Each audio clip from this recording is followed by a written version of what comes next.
ইচ্ছে না থাকা সত্ত্বেও মেহেরিনকে কোলে তুলে নিল শুভ। মেহেরিন তো মহাখুশি, কিন্তু মনে মনে খুব জ্বলতেছে মাহমুদা। প্রচুর রাগ হচ্ছে তার আপুর উপরে, কিন্তু কোন করারও নেই। শুভ কোলে তুলে নিয়ে হাঁটা শুরু করলো। মেহেরিন অপলক দৃষ্টিতে তাকিয়ে দেখতেছে শুভকে। যখন বাড়িতে নিয়ে আসলো তখন সবাই ভয়ে এগিয়ে আসলো। নাজমা, মেহেরিন কি হয়ে তোর? শুভ মেহেরিনকে কোলে করে আনলে যে অস্থির হয়ে। মাহমুদা, কি আর হবে, সামান্য একটু পায়ে ব্যথা পেয়েছে। জানোই তো তোমার মেয়ে কত ঢং করতে জানি। রুকাইয়া, চুপ করবি তুই মাহমুদা। বড় আম্মু মেহেরিনের মনে হয় পাটা মচকে গেছে। নাজমা, এই জন্য বলি কোথাও যেতে হবে না। এখন হলো তো খুব ভালো লাগছে এখন, তাই না? ফরিদা ভাবি, চুপ করুন তো আপনি। শুভ, বাবা যাও, মেহেরিনকে ওর ঘরে রাখো গিয়ে। এই তোমরা যাও, গিয়ে গোসল করে এসে খাওয়া করো। ইচ্ছে নাই, কিন্তু কথা না শুনলে আবার শুভকে সবাই খারাপ মনে করবে। তাই বাধ্য হয়ে মেহেরিনকে কোলে করে নিয়ে ঘরে নিয়ে গেল। মেহেরিনকে বিছানায় শুইয়ে দিল। যখন শুভ আসতে ধরল ঠিক সেই সময় মেহেরিন শুভকে টেনে তার বুকের উপর ফেলে দিল। আচমকা এমন হওয়াতে শুভ চমকে গেল।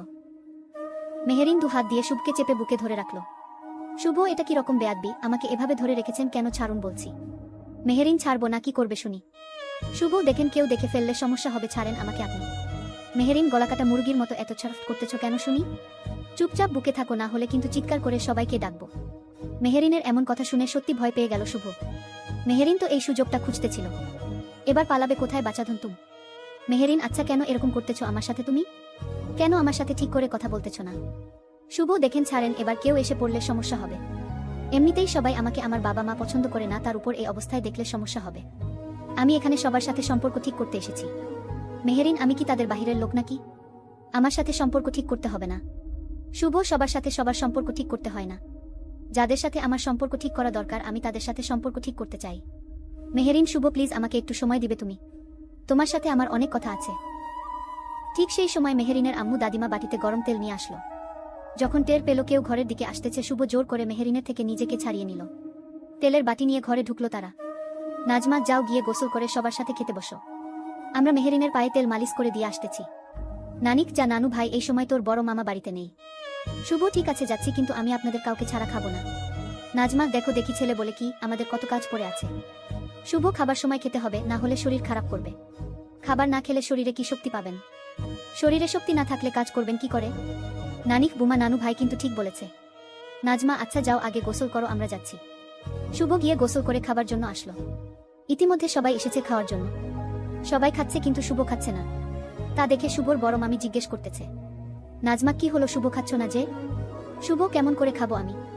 এখানে আমার দুটো মা মামি দুইজন আছে, কিন্তু একজনও আমাকে খাইয়ে দিতেছে না। আমি তো সেই ছোটবেলায় আমার মাকে হারিয়েছি, বাবাকে হারিয়েছি। ভেবেছিলাম এখানে এসে সবার ভালোবাসা পাবো, কিন্তু দেখতেছি বড় মামার মতো সবাই আমাকে পর করে রেখেছে। শুভর বলতে দেরি, কিন্তু তার দুই মামির খাবার এগিয়ে দিতে কোনো দেরি হলো না। বাকি কাজিনগুলো বায়না ধরল শুভর মতো তারাও খাইয়ে খাবে। শুভর ছোট খালাও শুভকে খাইয়ে দিল। শুভ খাচ্ছে আর চোখ দিয়ে পানি ঝরতেছে। ফরিদা, কি হলো বাবা, এভাবে কান্না করতেছ কেন? শুভ, পরিবারের ভালোবাসা এমন হবে সেটা আমি জানতাম না। সব সময় একা ছিলাম আমি, কিন্তু এখানে আসার পর বুঝলাম ভালোবাসা কাকে বলে। নাজমা, তোমার যখন যা মন চাইবে তাই করবে, কোনো লাগলে আমাদের কে বলবে? পাগল ছেলে তাই বলে কাজতে হবে নাকি?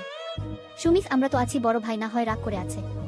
আমরা কি আমাদের বোনের সন্তানের উপর রাগ করতে পারি? সব সময় মন মরা হয়ে থাকো তো, তাই কেউ তোমার সাথে কথা বলতে চায় না।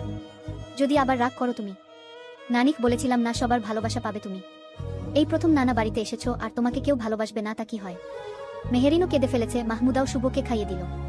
মেহেরিন এবার চোখ পাকিয়ে রাগ দেখালো মাহমুদাকে। কেন যে পামচকার নাটকটা করতে গেল? না হলে এবার সে উঠে গিয়ে খাইয়ে দিত শুভকে। খাওয়া শেষ করে সবাই এবার বড় পাটি বিছিয়ে গল্প করতে লাগলো।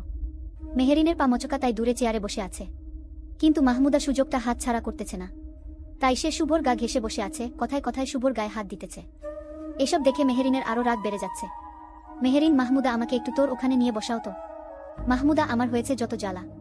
মেহেরিনকে ধরে পাটিতে এনে বসালো মাহমুদা। দুই বোন শুভ দুই দিকে বসল। শুভ যখনই উঠতে যাবে দুই বোন দুহাত ধরে টেনে বসালো। যেতেও পারতেছে না, দু বোন যা শুরু করেছে, বসে থাকতেও পারতেছে না শুভ।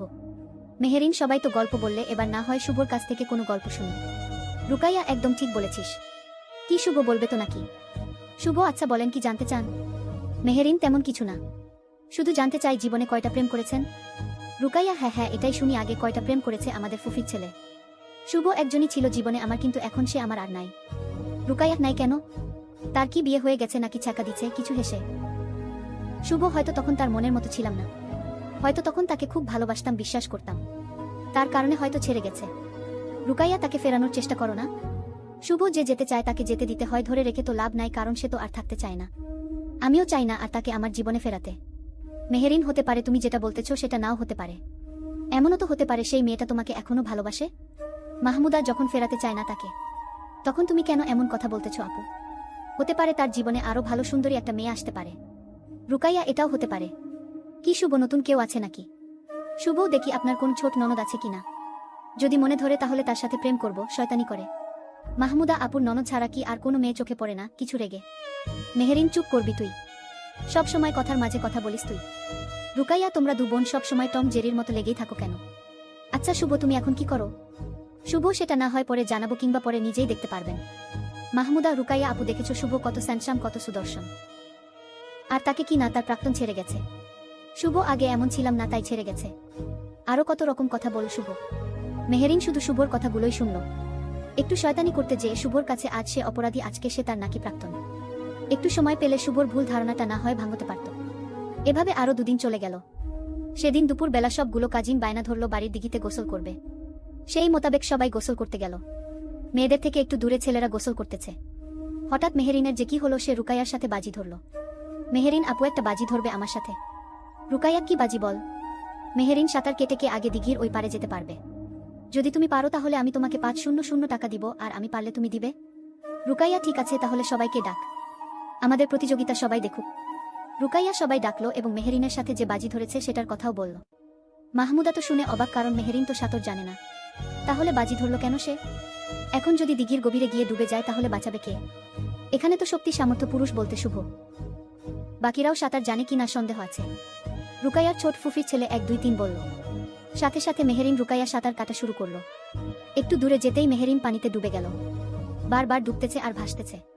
প্রথমে সবাই ভেবেছে হয়তো মেহেরিন মজা করতেছে, কিন্তু হঠাৎ করেই মেহেরিন বলে উঠল, আমি পানি খাচ্ছি, সাঁতার জানি না, বাঁচাও আমাকে কেউ। মাহমুদা আপু তো সত্যি সাঁতার জানে না। শুভ, প্লিজ আপনি আপুকে বাঁচান, না হলে আপু মরে যাবে। শুভ, কিন্তু ওরা যে বাজি ধরেছে। মাহমুদা, সেটাই তো বুঝলাম না, আপু সাঁতার না জেনেও কেন বাজি ধরল? প্লিজ আর দাঁড়িয়ে থাকবেন না, যান আপুকে বাঁচান। শুভ বুঝে গেছে কেন এমন করেছে মেহেরিন। তাই তো শুভ এবার সাঁতরে মেহেরিনের কাছে গেল। রুকাইয়া পিছনে ঘুরে দেখে মেহেরিন পানিতে ডুবতেছে আর ভাসতেছে। তখন তারও মনে পড়ল মেহেরিন তো সাঁতার জানে না। তাই এবার সেও পিছনে ঘুরে মেহেরিনের কাছে আসলো। শুভ আগে গিয়ে মেহেরিনকে উপরে ভাসিয়ে তুলল। সেই সময় আবার রুকাইয়াও আসলো। দুজনে কোনো রকম মেহেরিনকে দিঘির সিঁড়ির কাছে নিয়ে আসলো। কিন্তু একই মেহেরিনের